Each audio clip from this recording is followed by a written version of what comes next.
En un escenario político en crisis, las promesas ya no bastan para el futuro del Perú. Aquí, las preguntas no buscan confrontación, solo la claridad de las soluciones. Buenas noches, bienvenidos a Demócratas, con Gerardo Morón.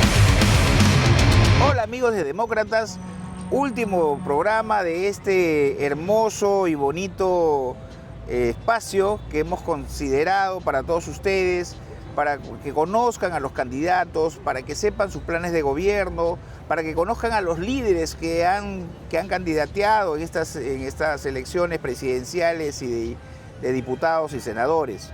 Nos sentimos muy contentos de haber primero llegado a sus hogares a través de la señal de Canal 39 y también a través de las redes sociales.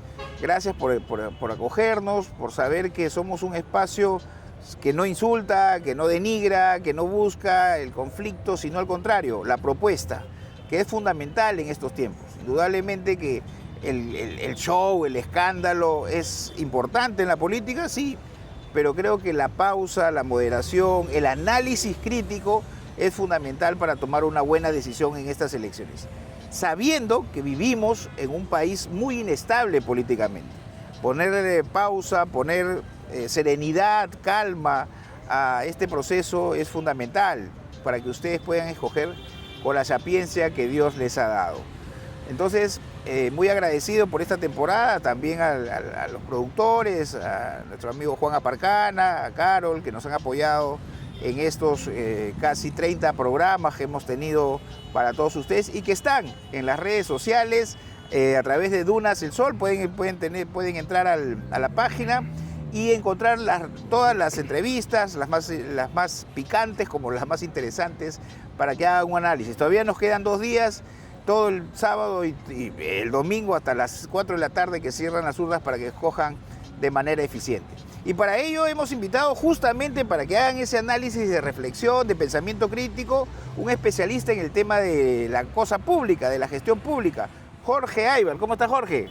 ¿Cómo estás, Gerardo? ¿Qué tal? Después de tiempo, nuevamente. No, contento de tenerte siempre con nosotros. Eres una persona que conoce la materia, conoce el sector público, como lo decía en los programas, conoces al monstruito por dentro, lo has vivido y también te has dado cuenta sus fortalezas y sus debilidades. Pero para administrar este monstruo de casi 2 millones de funcionarios, entre policías, militares, profesores, la estructura municipal, gobiernos regionales, hay que tener una muñeca pero de acero. Ahora estamos viendo en estas elecciones que se han despuntado unos 5 o 6 partidos que posiblemente sean los que conformen la Cámara de Diputados y Senadores en su mayoría. Después pueden haber algunos otros partidos que entren por ahí dependiendo del liderazgo de cada candidato. Pero este despuntar de este paquete de partidos políticos nos da a entender que todavía en el Perú vivimos en un caudillismo, y también en partidos estructurados que sí funcionan a la hora de las elecciones, pero deberían funcionar siempre. ¿Qué análisis, cómo tú has visto este panorama de estas elecciones en esta temporada? Bueno, es complicado el panorama, como bien lo has señalado. Nosotros venimos en principio de un modelo semipresidencialista que se ha convertido en los últimos años en parlamentarista. Es decir, el Parlamento, de alguna u otra medida, ha tomado el control, tanto así de que saca presidentes y los pone como él quiere. Así es. No, claro que está también de por medio el hecho de que no ha habido la talla correspondiente en los candidatos y tampoco en las personas que han sucedido. El último caso del presidente, pues este bailarín que tuvimos de Jerí, ¿no? No sé, creo que después de mucho tiempo no tenemos un presidente de esta naturaleza. Pero lo que sí me asombra, y ahí es donde yo quisiera incidir en la población y sobre todo en tu público, es que hagamos un análisis real, no solamente de cuánto nos gusta el candidato, porque nos puede gustar su simpatía, nos puede gustar lo que promete, porque finalmente el verbo a veces, claro, el verbo a veces encandila, pero hay un paquete mucho más grande que es qué cosa realmente hace este candidato, de qué vive este candidato, cuáles son los méritos, los logros a nivel personal que ha logrado este candidato y si también de alguna forma conoce el aparato público. Porque ciertamente hay una gran diferencia entre el aparato público y privado. Y yo creo que ha habido una falta de muñeca de parte de los presidentes de manejar este monstruito, como bien tú lo has señalado, y sobre todo en cómo ordenar, porque valgan verdades, por ejemplo, tenemos dos cosas aquí, que es amplio el tema, pero voy a tratar de resumirlo.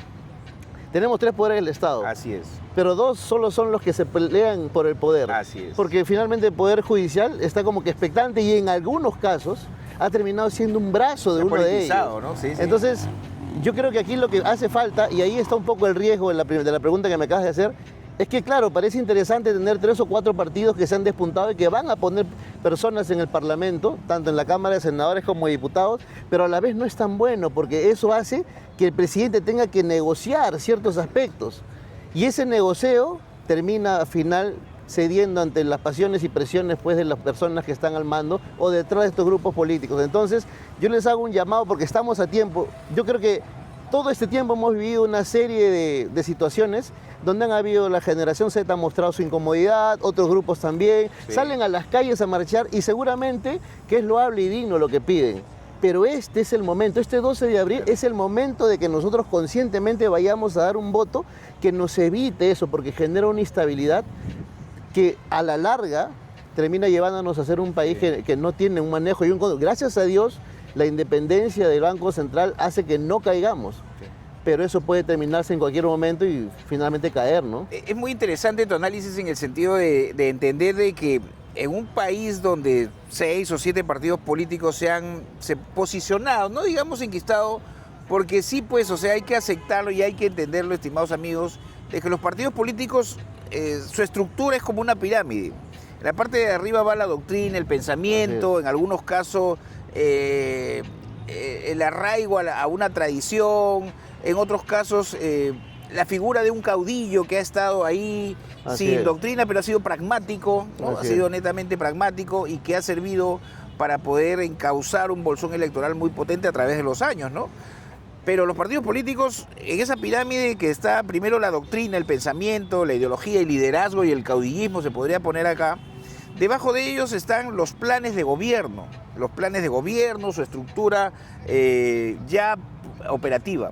Y debajo de eso, la base de la pirámide es la estructura política. La estructura política significa que ustedes lo viven, son las bases, las pequeñas bases que encuentras en pueblos jóvenes, asentamientos urbanos, urbanizaciones, las pequeñas bases que encuentras en los sindicatos, en las juntas vecinales, las pequeñas bases que están enquistadas en algunos clubes deportivos, en algunos de deportes, etc. Esa estructura, que también es provincial, distrital y regional, es la que ha sido, como se podría decir, el bastión para que estos partidos se mantengan en el transcurso del tiempo. A veces tú dices, son partidos que están siempre, sí, porque tienen estructura. Y eso hay que entenderlo, no como los partidos que hemos visto ahora, cascarón, que hay como 30 partidos que no sabemos ni dónde está su local, quiénes son, quiénes candidatean. Es una locura lo que ha pasado. Definitivamente. Justo ahí quisiera abordar un punto que estuve pensando en toda esta temporada.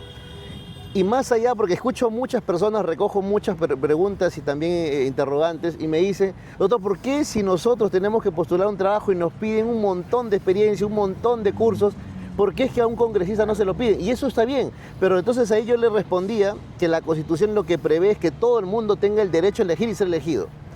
Pero entonces, ¿cómo podemos regular lo que acabas de decir? Está bien, hay partidos que se crean sin doctrina, como la cantidad de partidos que tenemos, pero pienso yo que debería haber una escuela nacional, así como la hay de diplomacia, una escuela nacional política, donde una persona que quiera candidatear, por ejemplo, a ser diputado o senador, pase por esa escuela que mínimo no debe tener menos de un año. Así es. ¿Y quiénes lo van a dictar? Por ejemplo, personas que están vinculadas al ámbito, los asesores políticos, los asesores congresales, que conocen de qué consta cada comisión, qué vas a hacer en cada comisión, más o menos cuál es la problemática legal, vacíos y demás. Entonces, esta persona con el certificado puede postular a un cargo, a cualquier partido, sin tener que tener una limitante. Mira, yo te lo complemento más, qué buena idea, de verdad que gusto conversar contigo, porque todos los partidos políticos que están en el Congreso de la República reciben plata del Estado para lo que es capacitaciones, para lo que es gastos operativos. Así es. ¿Por qué no parte de ese gasto público que se da a los partidos políticos generar una escuela de gestión pública, ¿no? Entonces, claro, porque si no tenemos doctrina, por lo menos tengamos tecnicismo, tengamos técnicos, operadores de la justicia. Que destaquen, pues, ¿no? Por supuesto. Entonces, el que no pasa, Claro. El que recibe su certificado sin ningún sesgo. Así es. No sé si voy a ser congresista, es decir, diputado, senador, pero tengo mi certificado. Aprobé con nota mayor 14 o 15. Entonces estoy calificado para hacer. Puede que nunca lo sea, pero puede que en algún momento Claro. yo pueda decidirme. Claro. Y ya estoy certificado. Entonces los partidos políticos deben estar, a través, claro, de una ley que lo promueva, solamente postulan los que tienen su certificado. Entonces eso ya es bastante. Ya. Ahí tenemos que, y este 12 de abril, tenemos que renovar la clase política. Sí hay congresistas y que han ejercido su función de manera digna, inteligente, moderados, sobre todo con argumentos sólidos, pero el 70-80%, señores, eran borreguitos de los líderes de los partidos. Es que, Gerardo, yo pienso que cuando tú quieres servir, porque realmente, a diferencia de cualquier otro puesto que puedas tener, ser presidente, ser congresista, es ir y no perder el tiempo, es ir y sumar con tu experiencia, con tu conocimiento. Entonces, ¿qué es el complemento? Yo soy de la región Puno y tengo este problema, soy de la región Ucayali y tengo este problema, pero ¿cómo lo complemento si no sé? Para eso está el curso. Entonces yo puedo transmitir mis ideas en una ley o un proyecto de ley con tecnicismo, sabiendo la problemática de mi región. Claro. ¿No? Entonces, por ahí yo digo, si no tenemos dogmática, si no tenemos doctrina, tengamos técnica por lo menos. Así es. Y yo pienso que eso ayudaría bastante. Mira, y eso es muy importante, por eso es importante que los amigos que nos están acompañando siempre entiendan de que los partidos políticos no se hacen de la noche a la mañana para ganar elecciones, no, son estructuras sociales que ayudan, que entienden a transmitir la problemática hacia el sector público, hacia los líderes, a los que manejan nuestros recursos, a los que administran el gasto público. Y eso es muy importante que lo sepas, que no es solamente la emoción. A la vez pasada escuchaba a Loco Bater que decía, el peruano vota con el hígado. Y con peruano, claro, emocional. El peruano vota con la bilis, por el antitodo y por la bronca que le tienen porque le metieron un huevazo, un chichazo, porque no comió un chicharrón. Y por el yaquechú también, porque recordarás que a raíz de, digamos, de la nada, el pescadito en el anterior parlamento tuvo más de 20 congresistas. Y es cosa impensable, ¿no? Y no lo digo porque tenga algo personal, pero era una cosa impensable. Entonces, no solamente vota por el hígado, sino vota también por desprecio y por desidia. Entonces, yo creo que como peruanos es más fácil decir hoy día, me voy a otro país, que votar correctamente y lucharla en mi país. Yo digo, ¿por qué tenemos esa facilidad para decirme, me voy a otro país? ¿Y por qué no peleas por tu país? Mira, acá hay algo, y es una anécdota para todos ustedes, ¿ah? Entrevistamos la vez pasada a un candidato que nos decía detrás de cámaras, ¿no? Yo estoy acá en política porque quiero demostrar que en Ica, en el Perú, se puede hacer patria. Mis dos hijos se fueron a Estados Unidos porque no encontraban oportunidades para desarrollarse. Tuvieron que emigrar a otros lados para poder tratar de ser ser mejores en calidad de vida. ¿Por qué tuve que pasar ese dolor de dejarlos ir y no tenerlos a mi lado para que crezcan conmigo en la vida empresarial? Eso de verdad fue un ejemplo clarísimo y yo lo entendí, me puse en su lugar, porque yo tengo un hijo pequeño y dije, este muchacho va a crecer y lo primero que va a querer es irse. Definitivamente, Gerardo, y justo yo quiero complementar eso porque además fue un punto en el debate, el tema educativo. Y yo digo, en mi apreciación personal y conocedor del tema, esta gente no vive en el Perú y sobre todo no conoce el tema educativo. Hace años se hablaba de que ciertamente los profesores estaban mal pagados, el magisterio estaba mal llevado.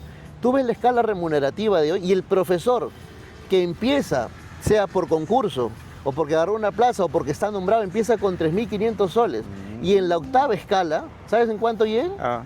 9.800 soles. Es decir, un policía gana prácticamente lo mismo que un profesor que recién empieza en el Estado. Si tú ves las convocatorias públicas que hace todos los años el sector magisterial, la mayoría de docentes del sector privado se van al Estado, a donde le toque, porque están pagando por encima del mercado. Esa es una buena oferta y demanda en juego, que obviamente el Estado lo hace, y es donde va el trabajador, donde mejor le pagan. Así es. Pero ¿qué está pasando entonces? Tú dirás, pero no se ve el resultado en el ámbito de la educación pública. La pregunta es, ¿qué está pasando?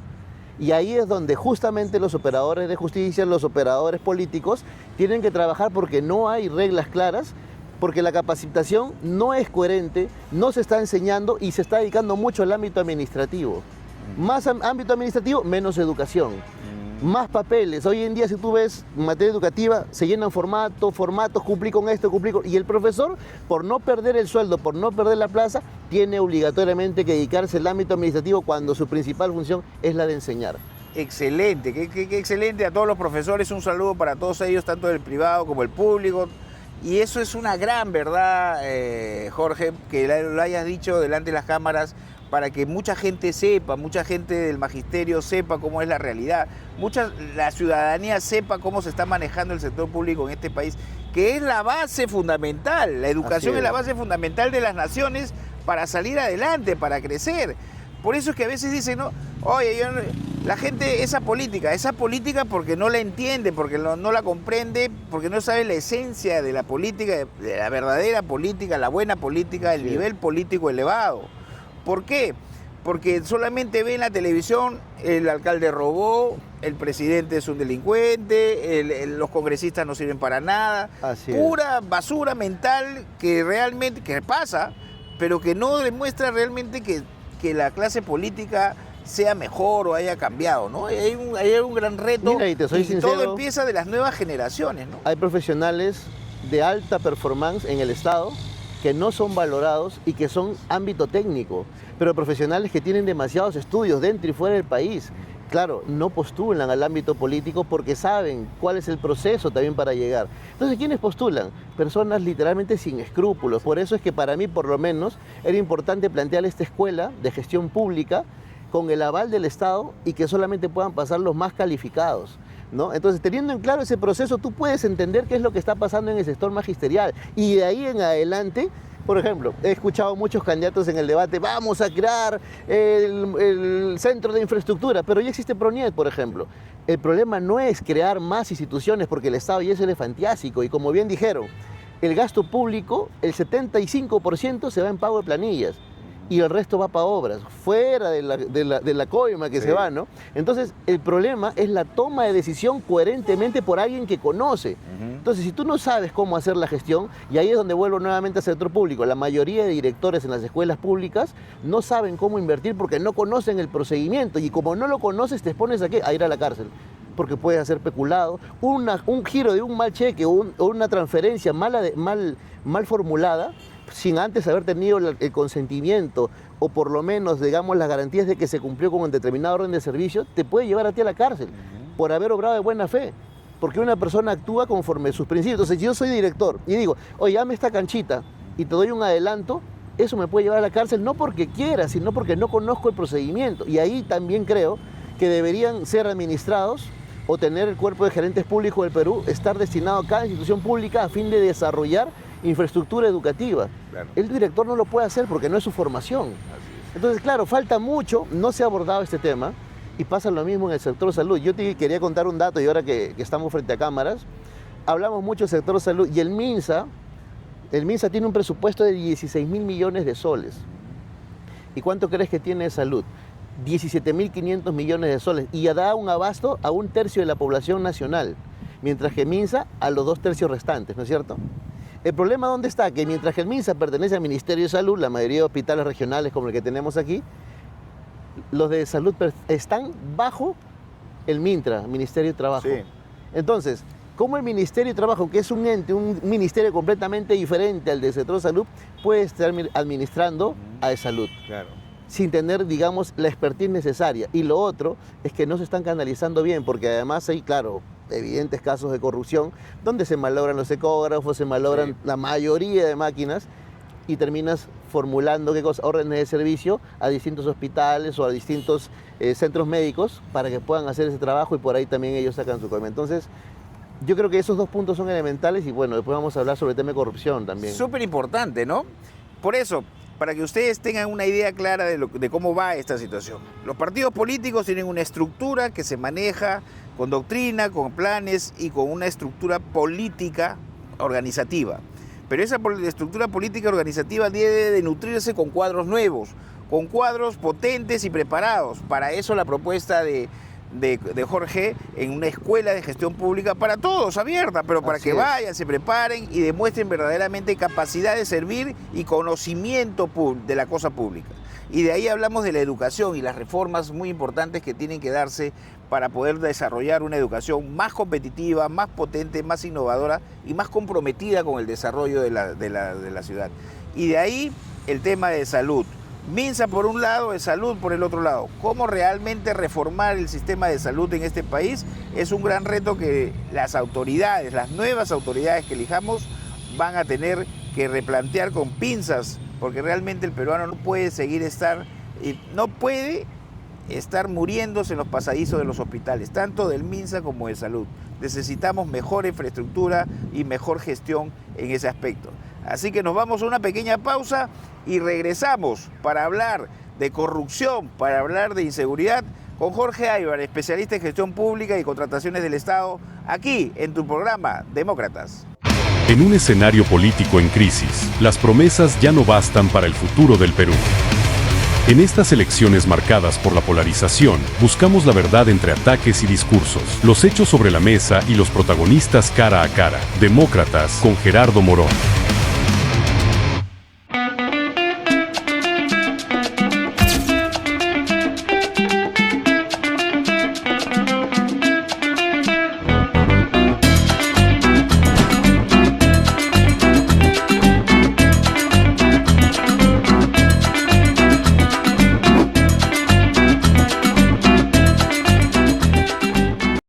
En Ica nació la patria, y eso vale un Perú.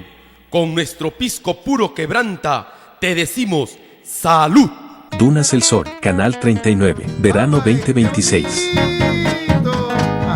Ocucaje es un distrito muy pequeño que recuerdo cuando llegué ahí, nos dejaron el municipio sin ni un papel ni un lapicero, nada. Empezamos de cero y de Ocucaje solamente recibía 400.000 soles al año. Y nosotros hacíamos obras por 40 millones al año. O sea, todas las obras las obteníamos por gestión. O sea, ¿qué hacíamos nosotros? Hacíamos expedientes técnicos y tocábamos todas las puertas. ¿Por qué Víctor Gale escoge el partido Integridad Democrática? Te voy a hacer un recuento que tú sabes que Unidos por la Región, cuyo símbolo es la L, prácticamente yo era el accionista principal, en donde teníamos como presidente a nuestro amigo, que en paz descanse, Gastón Medina. Gastón Medina, representante de la L, sí nos acordamos hace décadas atrás. Entonces participamos en las últimas elecciones municipales del año 19, sacamos muchos municipios en Chincha, sacamos casi todo, con el finado nuestro amigo Gastón Medina, se hizo los cambios al movimiento Unidos por la Región, me tocó a mí ocupar el cargo de presidente regional. Y me aprestaba a participar en el 22. Cuando voy al jurado, me convoca el jurado, me dice que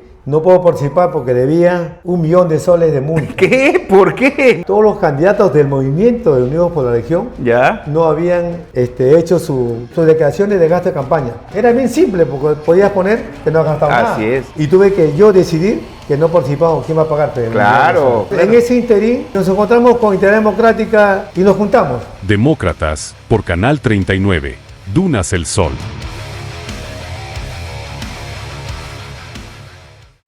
En un escenario político en crisis, las promesas ya no bastan para el futuro del Perú.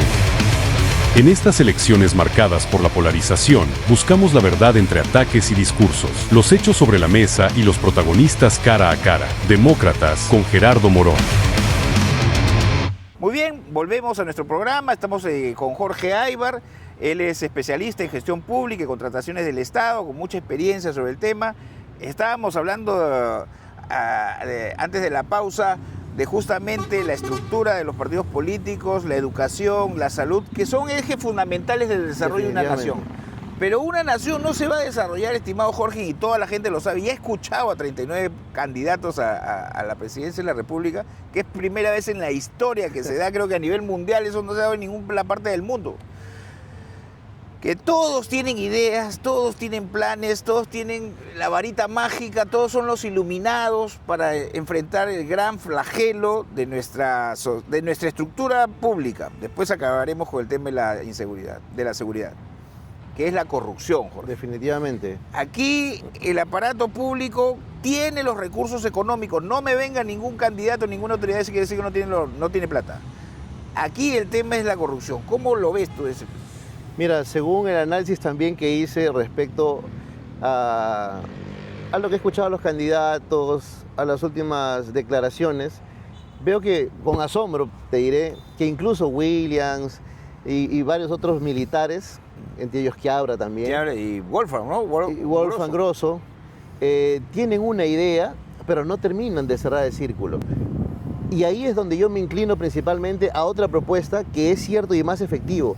Para luchar contra la corrupción, primero tenemos que limpiar el aparato público. Ello implica una reducción drástica.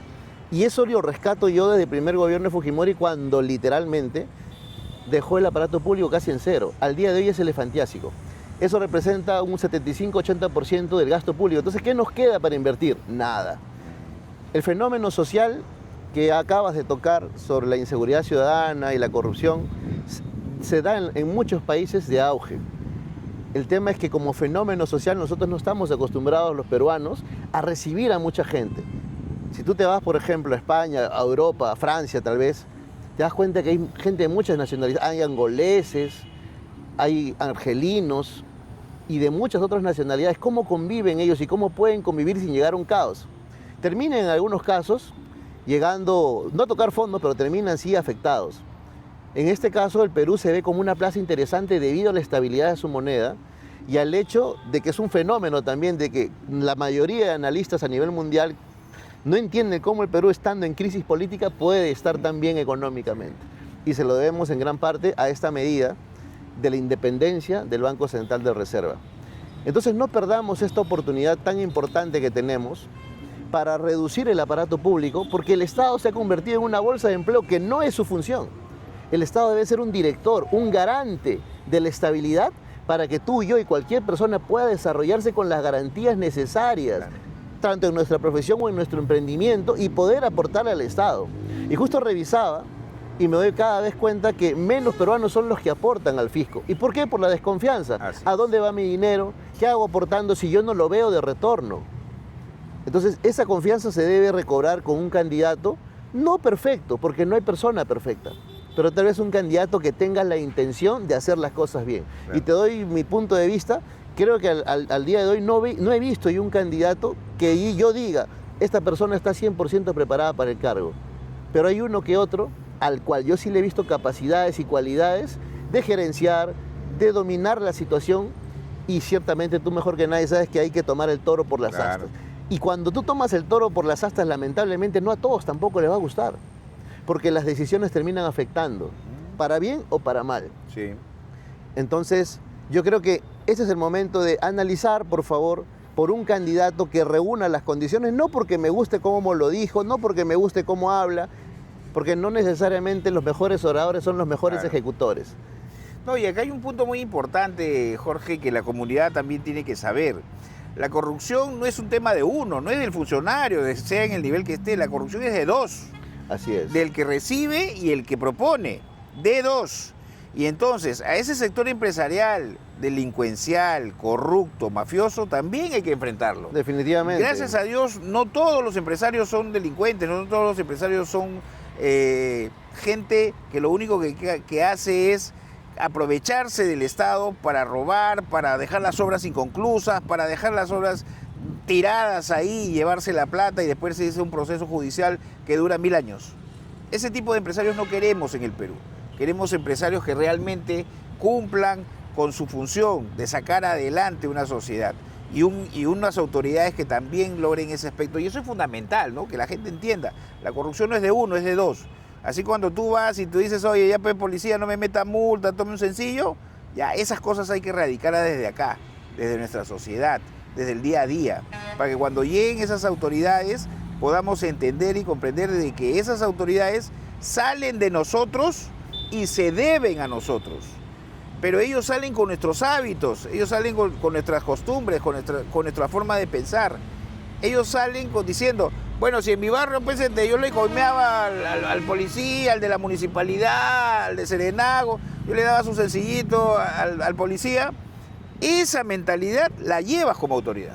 Definitivamente. Y mira, yo espero que no lleguemos, ahora que tenemos la inteligencia artificial, la ley de contrataciones con el Estado tiene el SEACE, ¿no? Que es el sistema electrónico de contratación. Entonces, toda persona que quiere participar en un proceso tiene que estar inscrita a ser proveedor del Estado, ¿no? Está registrado ahí. Pero hay otras opciones, por ejemplo, el Perú Compras. Y el Perú Compra opera básicamente de manera distinta. Tú subes, por decir, todo tu catálogo y en función de eso el sistema va eligiendo cuál es la mejor oferta para ese proceso. Entonces yo digo, tendríamos que llegar a ese modelo con inteligencia artificial para que la inteligencia artificial determine, sin acto de corrupción por parte de un humano, para que determine quién es el ganador. Y ahí me pongo a pensar, hay cosas que parecen bonitas en la práctica, o mejor dicho en la teoría, pero que en la práctica por las necesidades y la diversidad que tenemos de país, probablemente no aplicarían. Y de ser el caso, ¿quiénes son los principales beneficiados? Las empresas más grandes, las chinas, españolas, que hay acá, operan en Perú, árabes. ¿Y dónde quedarían los emprendedores de aquí? Claro. Entonces ahí también hay un doble juego, pero no espero yo tener que llegar a esa situación si realmente las autoridades hicieran lo correcto. Y ahí parte el tema de que la criminalidad también está sumada al acto de corrupción en muchos casos, porque ya has visto tú en las noticias que muchos empresarios de hoy que han salido de actos delincuenciales, de organización criminal, están liderando las principales compras públicas. Entonces, todo es un solo eje, pero hay que saber determinarlo con políticas públicas correctas, capacitando y también, mira, escuché algo que me pareció interesantísimo. ¿Por qué si a un conductor que está manejando su unidad y de repente cometió una infracción grave, le quitan la licencia de por vida? En algunos casos, en otros casos lo sancionan 10 años. Sí. Porque un político no puede ser sancionado con una muerte civil si un conductor es sancionado de esa manera. Bueno. No tiene coherencia. Y los mismos políticos se encargaron en el Congreso de que la muerte civil no proceda y tenía más de 10 años. Las boletas educativas que también propuso, y está en la Constitución. ¿Ya? Las boletas educativas, cuando haya, por ejemplo, demasiada demanda y no exista la oferta necesaria, el Estado puede pagar esa pensión porque el Estado al día de hoy paga entre 7.000 y 9.000 soles por cada alumno al año. ¿Por qué no pagar por colegios privados donde vayan alumnos que no puedan o que ya el sistema esté saturado o las escuelas estén destruidas? Los mando yo a esos alumnos a una escuela privada. Claro, claro. Me ahorro en infraestructura. Así es. Y estoy pagando una boleta donde va a haber un mejor servicio. Y lo saco de las calles. Exacto. Porque hay algo muy importante y lo he dicho varias veces en el programa también para que lo analicen. Los sicarios, las organizaciones criminales, su brazo armado, esos que van en las motos tirando bala como enfermos, trastornados, son jóvenes de entre 15 y 23 años, son jóvenes, niños, que los ha dejado abandonados el sistema. El sistema no les da oportunidades laborales, no les da una educación adecuada, los deja hasta sin clases, sin colegio. Son gente que no pisa un colegio. Entonces, ¿a dónde se va? Al lado oscuro, se va a lo más fácil, ¿no? Claro, lamentablemente haciendo daño a muchas familias porque ha enlutecido muchas familias. Y eso no puede suceder. Y me parece que hay una agencia, hay un sector del transporte que ha blindado sus unidades y ha puesto cámaras, que me parece que es un buen paso, por lo menos, para disuadir la actividad criminal. Claro. Pero sí necesitamos, vuelvo a repetir, un presidente que nos dé las garantías. Y ahí quería tomar otro punto que me pareció interesante. ¿Qué hacer con nuestros jóvenes? No necesariamente en el ámbito educativo, sino crear quizás más albergues, porque hay padres que no pueden hacerse cargo de sus hijos porque son toxicómanos, son drogadictos, son alcohólicos. Yo prefiero crear, en vez de cárceles, prefiero crear albergues y darle todo a esos niños para que puedan ser mejores ciudadanos. Sacarlos literalmente del barrio, de su casa, y ponerlos en albergues y hacer mejores ciudadanos. ¿Tú sabes cuál es el presupuesto que destinan, por ejemplo, a los penales? Es inmenso. Una persona que va al penal está mejor comida y mejor puesta que a veces que en su casa. Entonces prefieren estar y operar desde los penales porque están más protegidos, además. No, y eso es verdad, lo que tú dices, ojo ahí. Las llamadas de extorsión, las llamadas de amedrantamiento para asustarte, vienen de los penales. Así es. Se han hecho seguimiento, yo tengo amigos que tienen sistemas estos sistemas que te rastrean las llamadas y de penales de la sierra, penales de todos lados. Pero eso es por también, hay un tema ahí de brecha informática, y ya lo hemos visto. Muchos bancos han tenido hackers, hay hackers que han ingresado a su sistema y en el mismo estado ha pasado. Claro. Entonces, ¿cómo estas personas llegan a tener tu número? Porque manejan mucha información. Entonces, ahí es cuando vemos que la criminalidad organizada está más organizada que la sociedad civil. Y entonces yo digo, ¿por qué la sociedad no puede organizarse? No lo hagamos, no podemos ponernos quizás de acuerdo todo, pero hagámoslo masivamente en las elecciones, elijamos a alguien correcto.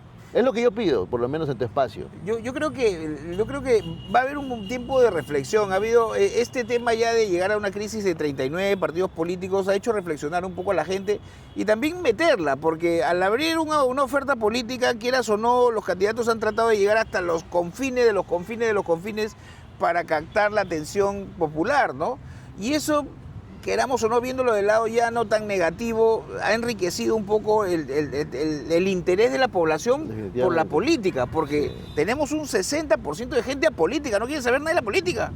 Bueno, yo creo que no es tanto así, porque alguna vez incluso tú me lo dijiste, y es verdad, el ser humano es un animal político. Puede que no nos interese en ese momento, sí, pero lo demostramos en la universidad, lo demostramos en el colegio y en cualquier lado. Porque mira, desde la casa, o sea, yo le digo a la mayoría de personas con las que converso, tú ves tu hogar y ese micro es lo que se hace en macro. Por ejemplo, estoy en mi casa, imagínate, somos 10 personas, 2 padres, 8 hijos. Y de las 10 personas solamente 4 aportan en casa. Y los demás hacen cachueleos, pero no pagan ni el recibo, no pagan nada. Y solo recae esa responsabilidad en 4 personas. Pero todos gozan de las mismas condiciones. Literalmente ese es nuestro país. Solo unos pocos son los que sostienen el carro para la ejecución de obras y lo que es el presupuesto público. Sí. Entonces el Estado, por lo mismo que es plurinacional, tiene diferentes realidades, pienso que debería crear estrategias adecuadas para agarrar al pequeño comercializante o comercializador, al que vende huevo, al que vende helado, ver la forma de repente de ponerles un sindicato, de repente una congregación en donde ellos poco a poco vayan viendo la forma de organizarse y puedan tener acceso a la salud a través de salud, puedan tener también pago de tributos y darles las garantías para que esas personas puedan desarrollarse. Porque literalmente son pocos los que están llevando el carro adelante, sí, pero todos quieren lo mismo, todos quieren agua, salud, educación, vivienda, pero todos no pueden tener lo mismo si el recurso es poco. Eso es muy interesante. Ahora que tenemos una gran oferta política, ustedes tienen la gran decisión, estimados amigos, como igual que nosotros, de escoger a lo mejor que tenemos a la mano. Escojan a lo mejor, a lo que ustedes vean, personas preparadas, personas que lideran, personas que realmente pueden pelear por ese agua, por ese desagüe, por esos títulos de propiedad, por esas carreteras, por esa infraestructura que necesitas en tu zona, en tu barrio, en tu comunidad, en tu pueblo joven, en tu urbanización. Trata en la medida de lo posible de escoger a ese líder que va a luchar por esas necesidades que tenemos todos los iqueños.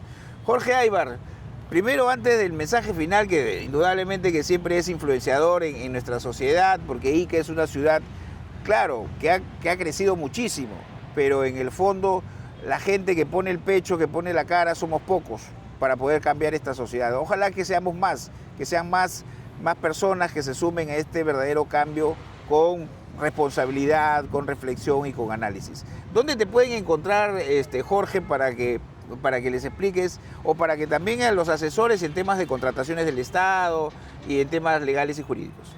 Mira, yo estoy en mi estudio en la calle Juan José Salas, 256, de la urbanización San Miguel, y también cualquier cosa pueden comunicarse al 936262-132, que es el número precisamente para agendar citas, en cualquier caso de asuntos civiles, penales, de familia, y especialmente de contratación pública y arbitraje en contratación pública. Eso es muy importante para las nuevas autoridades. Este año se cambia todo, toda la estructura del Estado. Se van los congresistas, se va el presidente, se van los vicepresidentes, se van los gobernadores regionales, los alcaldes provinciales y los alcaldes distritales, regidores y consejeros, toditos. Así que prepárense para siempre tener a la mano profesionales de primer nivel como Jorge, lo conozco hace muchos años y se los puedo recomendar de todas maneras. Tu mensaje para toda la comunidad iteña, para todo el país, hasta los amigos, gracias a nuestros amigos, a Juan Carlos en Madrid, claro, en Madrid, España, a José Iturriaga, a Fernando Iturriaga, a Carlos Iturriaga, mis familiares en Los Ángeles que siempre nos escriben, a Raúl Ishida en Japón, ahí en Tokio, también un saludo enorme, sé que de allá van a votar en sus respectivas embajadas. Gracias por todo, por acompañarnos. Mensaje final para todo el Perú y el mundo. Bueno, un tema que no llegamos a tocar era precisamente sobre los planes de gobierno. De la revisión rápida que pude hacer, la mayoría de planes de gobierno se nota que han sido hechos a Copy-pega. guerrazo, una copy-pega o encargados quizás a la inteligencia artificial. No dice mucho, no hay mucha estructura, no hay mucho desarrollo. Y más aún me llamó las 35 hojas que dedicó el partido, por ejemplo, de Ricardo Belmont, que él mismo se ufanó en algún punto de que lo hizo en 3 días. Sí. Para algunos puede decir, oye, qué eficiente es ese señor, en 3 días hizo el plan. Pero para la mayoría de personas que algo conocemos, un plan de gobierno para un país tan complejo y con diversidad como el nuestro, 35 hojas no terminan por desarrollar la idea. Entonces no es que sea una persona eficiente o alguien eficiente. Entonces yo creo, en mi humilde opinión, que por ahí no va la cosa. Hay mejores opciones. Encontré muy interesante a Carlos Spa, me gustó bastante Carlos Spa. Y por qué no, este señor López Aliaga, que me parece también una persona muy interesante, no por lo que dice, sino por lo que hace. Claro. Y lo que ha hecho en la Municipalidad de Lima me parece muy interesante. Entonces ya por lo menos tenemos un buen precedente de lo que ha hecho.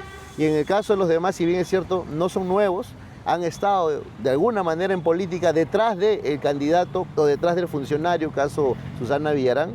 Lo que les pido es que a estos 5 o 7 participantes, aspirantes al sillón de Pizarro, los vean bien en estos 2 días. Nos preocupamos más por ver qué capacidad tiene nuestro celular cuando queremos uno nuevo, cuáles son las características de nuestro televisor, y no podemos dedicarnos 1 hora, por favor, a analizar los 7 principales candidatos que tenemos, o los 5.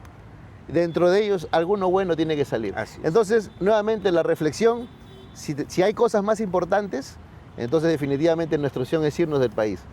Pido a todos ustedes, al público que lo vea, Gerardo Morón, y nuevamente gracias por la invitación. Sé que llegas a muchos hogares acá en Ica y fuera también. Pedirles nuevamente que esta lucha, porque esta lucha no solamente está en las calles cuando hay que salir a ir contra el sistema, esta lucha también la llevamos a cabo en el centro de votación con un voto efectivamente válido. Así que esta lucha la hacemos todos. Gracias, Gerardo, mi hermano, nuevamente, qué gusto. Gracias a ti, profesional de primer nivel, Jorge Aybar ha estado con nosotros en el programa Demócratas.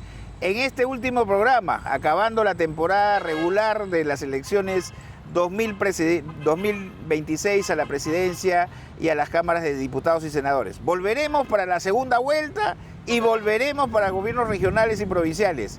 Aquí en tu programa Demócratas. No se olviden, este domingo trabajemos con conciencia, con responsabilidad, por nuestros hijos, por nuestro futuro, por nuestro país, por nuestra tierra. Vamos a hacer un voto consciente con el verdadero sentido de decir podemos cambiar nuestra sociedad, porque esas autoridades no van a estar solas, van a estar con nosotros, con la sociedad civil organizada, tratando en la medida de lo posible de sacar adelante nuestro país. Ni delincuentes ni organizaciones criminales nos van a ganar, ni los corruptos que están enquistados en el poder, en el sistema de justicia, en el ejecutivo y en el legislativo nos van a ganar. No nos van a ganar. Vamos a demostrarle en las ánforas que somos una sociedad que ha madurado, que ha entendido y comprendido de que solo con responsabilidad y con madurez política podemos salir adelante. Dios los bendiga este 12 de abril y a escoger al mejor para salir adelante. Nos vemos en la segunda vuelta y felicidades de antemano a los diputados y senador que va a salir por la región Ica. Dios los bendiga, viva el Perú. En un escenario político en crisis, las promesas ya no bastan para el futuro del Perú. En estas elecciones marcadas por la polarización, buscamos la verdad entre ataques y discursos, los hechos sobre la mesa y los protagonistas cara a cara. Demócratas con Gerardo Morón.